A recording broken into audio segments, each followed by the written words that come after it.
Google షీట్స్లో attendance tracker ఎలా చేయాలో నేర్చుకుందాం.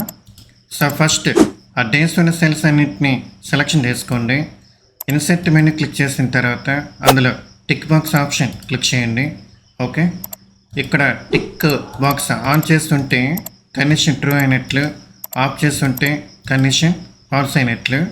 సో ట్రూ కండిషన్ ఎన్నో కౌంట్ చేయగలిగితే అటెండెన్స్ కౌంట్ మనం చేయొచ్చు. సో దానికోసం కౌంట్ ఇఫ్ ఫార్ములా యూజ్ చేస్తున్నా.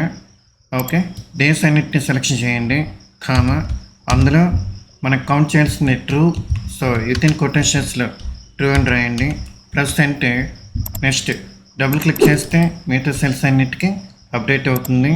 సో ఇప్పుడు అటెండెన్స్ ట్రాక్ ఈ విధంగా మనం ఈజీగా చేయొచ్చు. Thanks for watching. Please subscribe for more videos.